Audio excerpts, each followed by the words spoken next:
Well, a lot of things to deal with if we are to boost our export, especially when we look at agricultural crops, which we have in abundance, or we have the potential in abundance. Yet we keep talking about issues such as that, which NEPC is trying to solve, getting a single digit interest finance for exporters and all the infrastructure challenges they face.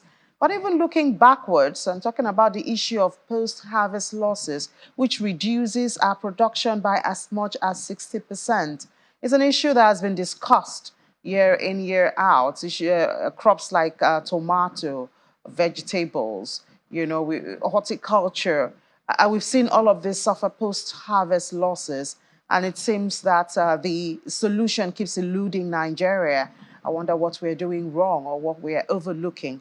Well, perhaps someone here will help us to see through that. Mr. Omololu Ogumade, the Managing Director of Food Crowdy Agrotech Farm to Fork Division. He's here with us in the studio. Mr. Ogumade, thank you so much for your time. Good morning. Thank you. Good morning. So for many years, and it's something that we still keep talking about, the issue of post-harvest losses, it just reduces even attaining food security in the country. Now we have emergency, a state of emergency on food security announced by the president. But as a lot of people have said, it goes beyond the announcement. Exactly. These are some of the nitty-gritty that stopped us from reaching a level of food security, post-harvest losses of about 60%, if not more, What are we missing in all of the conversations and trying to find a solution to this? Oh, well, there are, different angles to look at it from. But starting from the angle of the government side of things, because, of course, government runs the policies that determines what happens in any sector of the economy. So we have a tradition in governance that makes things get done the same way with each government coming in, even though they come in with promises to do things differently.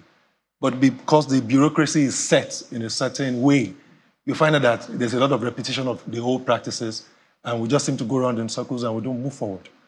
So we're hoping that this new government, having declared this emergency, can do things differently. Now, going to the problem itself, it's a disaster when over 60% of our produce gets wasted along the way, and there are different points in the value chain where the wastages come into play. But there are three different areas we want to look at. We want to look at, and it's like the same problems we talk about when you talk about Nigeria. You're looking at the power sector, you're looking at logistics and transportation, you are looking at education across the value chain, from the farmer to the off-takers, which are not even enough in terms of we don't have enough off-taking of the produce once the farmers get them out of their farms. So if there's nobody at the farm gate ready to off-take, whether it's a government agency, whether it's a private business like ours. Now, in our case, Food Crowdy, the Farm to Fork division, which I lead, is meant to take those same produce and put them at your table, the dinner table, the kitchen table, at the best prices, with the best quality of freshness and all of that. But where there's a lot of wastage along the line. What's your challenge in getting to the gates, the farm gate, exactly. to get it? What are your challenges? We have majorly logistical problems in the sense that you have a transportation system that has to ride on the existing roads. And we all know that the existing road network, one, is inadequate. Two, the roads that are available are practically almost non-motorable when you look at particularly heavy lifting. Because if you're going to get produce in bulk, then you're looking at heavy lifting. So the government in this emergency declaration is talking about using more of rail transport for food, which is why I said, hopefully, if they can get that done, then we can start to see some changes. But that's a long term. Exactly. So the easiest thing to do, which is like medium term, short term, medium term, is to really, really focus on road development. New roads, particularly into those farming communities, and maintaining the old roads. And right now we're in the rainy season, and that is exposing the quality and the viability of most of the roads we have right now. The roads are getting worse. What about getting the processing facility close to the farms? Yes, even if you're going to do that, you're going to move a lot of the things that you are going to use to build those facilities from the ports, because majority of those items are going to be imported. So you're going to move them from the ports to those localities. So you're still going to face those logistics challenges. So which is why at the end of the day, everything becomes more expensive for the consumer. Because at the end of the day, every added cost along the value chain is transferred to the end user. So our challenge at Food Crowdy Farm to Fork Division is to keep re-innovating and becoming more and more creative to still get those things to your table at the best prices possible.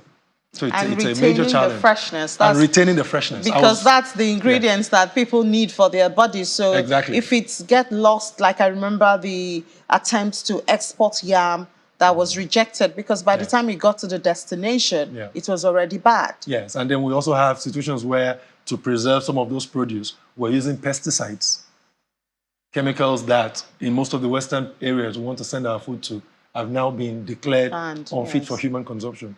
So there's a challenge in that area too. So, there is a lot in that value chain that needs to be looked into and worked on. So the hope is that, because we're being told that this government is a government that believes in technocrats and bureaucrats working together, we need to get experts in these areas to advise government. Yeah, so other than the government, because, I mean, it doesn't look like we can survive depending on just the government. The private sector has to. Yes. So issue of preservation and storage, it could also be a source of revenue for some entrepreneurs. Oh, that's true.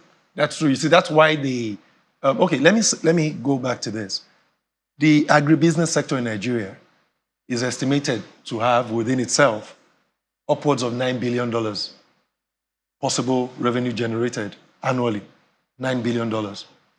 So, and what you just said is just one of those verticals in that space. So if you have... Is it being explored? Well, we have some people who are getting into it. Part of what we are doing in Food Crowdy, we have several divisions, and we want to invest a lot in technology to do that. Like last weekend in Benue State, in Makurdi, we launched the Seawin app, which is an app that is targeted to get cashew nut farmers, particularly, and other farmers to be able to find better seedlings to help them with better production, better volumes, and then, of course, better profits at the end of the day along that value chain.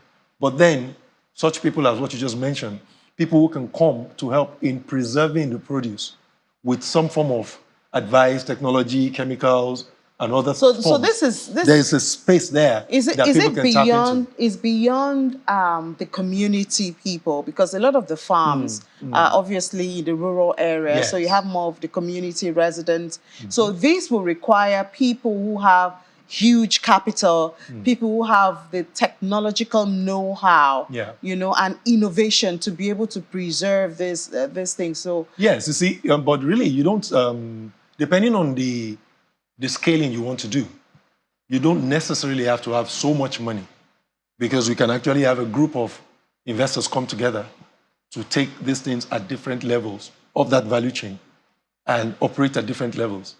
Inculcating the communities themselves, the farmers need to be educated, because a lot of them, the wastages start from the farmers themselves because of lack of adequate knowledge of what to do. Now, they know what to do to get the produce out, but thereafter, what do I do to keep the produce fresh enough for the off-takers to come? So, in those days, we used to have a very vibrant agric extension officers network who worked majorly with the local governments. But now, the local government structure is more or less moribund. So I don't know if we still have that quality of service in terms of farm extension workers going into those communities to sit with the farmers and educate them on what they can do at their level, whilst these other investments and whatever governmental agencies from maybe the state and the federal come in to close the gaps. So there's a lot, that value chain is so wide that there's a lot So of places that's where you another area for yes, investments investments. can plug in. Yeah. All right, thank you Yes. so much for coming on the show, Mr. Omololu Ogumade, for exposing that investment. Who knows? Maybe an investor is watching and ready. You've been looking for where to invest your money, perhaps in the area of storage and preservation of food crops, especially in the rural area close to the farms. Might be one area that might be what you'll be looking for. That's why you watch Business Morning. But thank you so much for your time Thank you. this Thank morning. you.